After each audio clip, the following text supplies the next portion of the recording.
حي على الفلاح.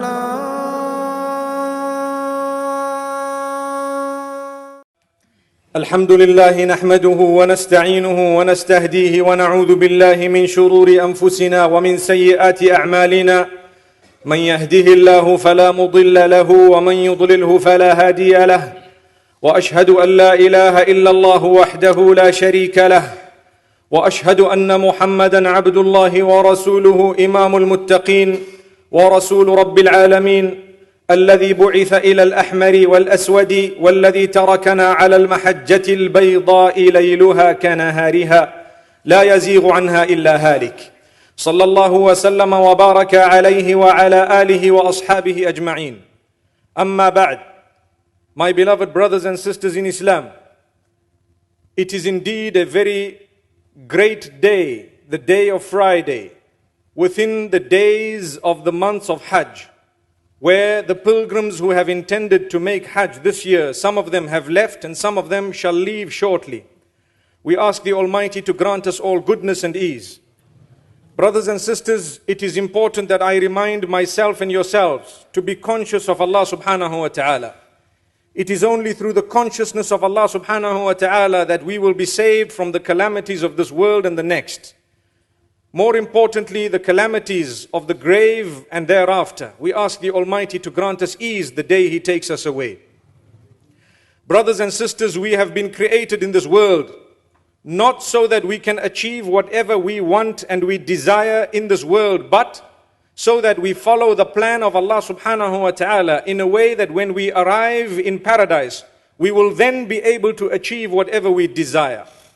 So anyone who follows his or her whims and fancies in this world shall perhaps be prohibited from achieving what they desire in paradise. That is, if they make it there, may Allah grant us paradise. Ameen.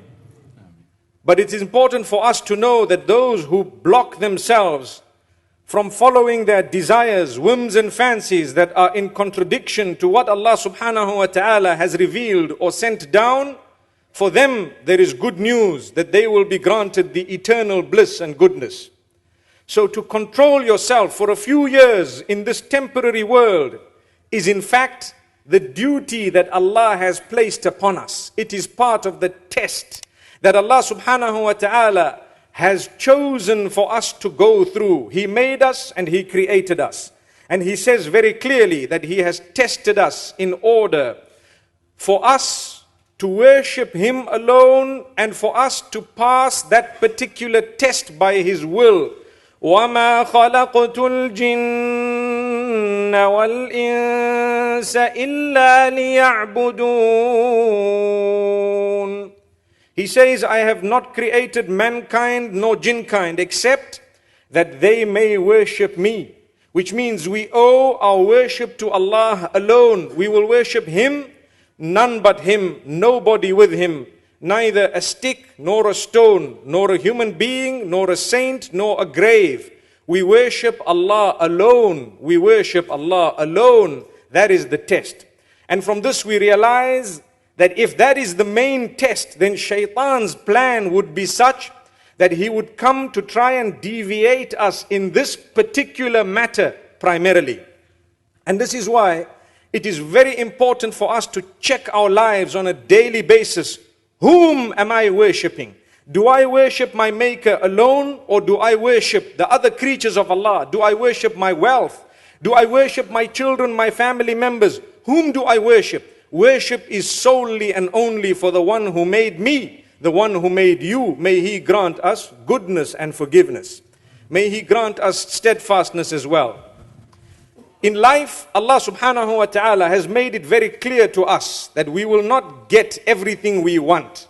If I wish for something, Allah said, it did not guarantee that I will have it in this world. Part of my faith is to surrender to the decree of the Almighty when He has chosen something for me or against me. And I need to know al-qadar, which means the decree of Allah subhanahu wa ta'ala, is part of my iman, part of my faith. If, for example, something happens around me that I did not want to happen, the test is, how do I react to it? How do I feel about it? Am I in contentment with Allah subhanahu wa ta'ala? Do I understand that it is an opportunity for me to gain closeness to Allah subhanahu wa ta'ala? I can give you a few typical examples. Point number one. Sometimes a person would like to earn so much in terms of wealth. And mashallah, they find a job and they begin to work. And after some time, they lose that job. And they lose a lot of money. Sometimes they suffer loss because something burnt down, or because accidentally or through an accident, someone passed away. That was no coincidence. That was in the plan of Allah subhanahu wa ta'ala. Allah subhanahu wa ta'ala did not guarantee that because you have such a high qualification, you are definitely going to be a wealthy person.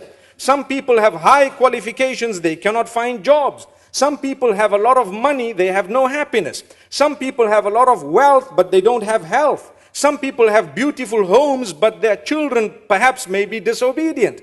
All these tests from Allah subhanahu wa ta'ala should make us better people.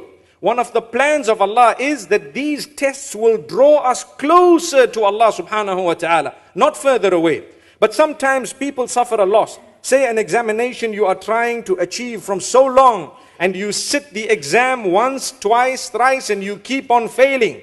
Remember, that is Allah subhanahu wa ta'ala's plan for you. Work as hard as you can. Leave the rest in the hands of Allah subhanahu wa ta'ala. Sometimes we lose our job because we are Muslim. Sometimes people look at us with the eye of prejudice because perhaps our name is Islamic, or the way we dress is Muslim, or the fact that they know we are Muslim. How do we react to that? Do we become hooligans? Do we behave in a way that is not befitting Islam and the Muslims? Or do we surrender to the decree of Allah subhanahu wa ta'ala and try to do something positive in order to change the mindset of people as best as we can regarding Islam and the Muslims, so that the same will not be repeated with our brothers and sisters? Sometimes we react spontaneously. We become angry and agitated to the degree that we don't realize the way we react to something Allah has chosen to put in our lives is very, very unbefitting of a Muslim. And it does more harm than good. So we need to calm ourselves. We need to make sure we ponder with sound intellect. Go back to the sunnah of Muhammad sallallahu alayhi wasallam and learn from his sunnah how calm he was, how he reacted to things that happened. He lost his children, how did he react? He lost property, well, how did he react? He had people who came to fight him, how did he react? May Allah subhanahu wa ta'ala grant us all steadfastness and goodness. So it's important for us to realize that in life, the more Allah loves you, the greater He shall test you. As the hadith of Rasulullah sallallahu alayhi wasallam, he says, "Inna Allah idha ahabba abdan ibtalah." When Allah loves a worshipper, He tests him. And He tests him more because عِظَمُ الْأَجْرِ مَعَ عِظَمِ الْإِبْتِلَاءِ. The greater the test, or the greater reward is with the greater test. When Allah has chosen so many tests for you, you need to know that is preparing your paradise for as long as you react to those tests in a way that will please Allah subhanahu wa ta'ala. This is why when Muhammad sallallahu alayhi wa sallam lost his son Ibrahim, whilst he was in his hands, and he says, we will not utter words of displeasure, but we say, to Allah is what He has taken, and for Him was what He gave us in the first place. May Allah subhanahu wa ta'ala grant us a lesson from that.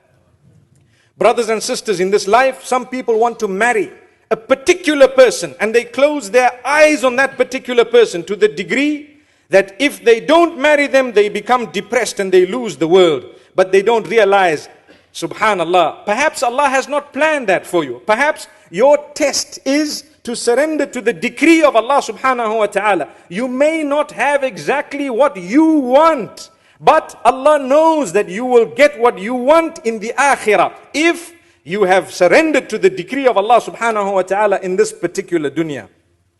We have so many issues of people who are unhappy in this world, yet they are Muslimin. The two do not come together. If you are a Muslim, you are happy. If you are unhappy, there is something wrong with your iman. Because Muhammad sallallahu alayhi wa sallam speaks to us. And he says so beautifully in a hadith that we should be knowing off by heart. عَجَبًا لِأَمْرِ الْمُؤْمِنِ فَإِنَّ أَمْرَهُ كُلَّهُ لَهُ خَيْرٌ. Amazing are the affairs of a true believer. For indeed, all his affairs are good. They are all good. If something good happens to him, he is thankful, so it's good for him. And if something evil befalls him, or if he does not get exactly what he wants as he wants it, he bears patience. He understands it's the test of Allah. And he understands the nature of this world. This dunya, its nature is that I am never ever going to get every single thing I want. From 100 things, I might get 10 things, I might get 20 things. I thank Allah. The other 80 and perhaps multiplied so much, I will get in the akhirah, in the hereafter, in paradise. But I need to surrender to what Allah has not given me in this world, surrender to His decree in order for me to get to the akhirah. This is something of utmost importance because too many people are suffering because Iman is weak. We don't understand the plan of Allah subhanahu wa ta'ala with us. And sometimes we don't even understand how to react to what's happening around us. May Allah subhanahu wa ta'ala grant us sound knowledge. May He make us from those who love one another for the sake of Allah subhanahu wa ta'ala. Today, we want people to think exactly how we think. Otherwise, this man is not a Muslim. This man is a deviant. This man is this man is that. But no two people think alike. That we don't understand. Yes, we should discuss when it comes to bringing people towards what is right, towards what Allah has revealed. We discuss, inshallah, based on sound knowledge, and at the same time realizing and understanding the gift of Allah to have allowed such a discussion. But if we were taught to just label and stay far away from this man because his eyes are slightly different from mine, in that particular case, we will only be spreading complete and utter destruction in the ummah, because we will be splitting ourselves into small little groups, not understanding that we are part of one major ummah. We will always discuss matters with knowledge and sound knowledge, and we will always try to bring ourselves together, bearing in mind the difference of opinion has been there from the time of the Sahaba radiallahu anhum all the way down. May Allah subhanahu wa ta'ala bless us. It is important that I spend a few moments to make mention of the sacrifice in Islam. When we say sacrifice, one of the prime issues that come to our minds, the sacrifice of Ibrahim alayhi salatu wassalam, of his son Ismail, may peace be upon them all and upon us. Amen. If we take a look at what happened, according to the narrations, the historic narrations and some of the ahadith of Rasulullah sallallahu alayhi wasallam, it was a dream, an instruction to a Nabi of Allah subhanahu wa ta'ala, Ibrahim alayhi salatu wassalam, to do something that pleased Allah, although it did not make sense to this man. But he knew it was coming from Allah, so whether it made sense or not was besides the point. I have to get this fulfilled because it is wahi, it is revelation, it is from Allah, it is an instruction of my maker. Here it is, and I will get this fulfilled. He was instructed to sacrifice his son. The upbringing of that particular son was such that when he spoke to the son says, Ya abati fa'al ma tu'mar. Oh my father, do as you have been instructed. Satajiduni insha'Allahu minas sabirin. You will find me being from amongst those who are patient. This was the upbringing of the child. May Allah subhanahu wa ta'ala help us to give our children similar upbringing, that when the decree of Allah is mentioned to them, they do not find it difficult to surrender to it. Today, we don't read salah and we expect our children to read salah. We don't dress appropriately and we are saddened when our children dress more indecently than us. So there are two ways, inshallah, to solve that matter. May Allah subhanahu wa ta'ala grant us solution to that. Thank you so much for listening to this short message. I pray that it has increased you in a little bit of motivation and hope. And the same applies to all of us. Jazakumullah khair. Assalamu alaikum wa rahmatullahi wa barakatuh.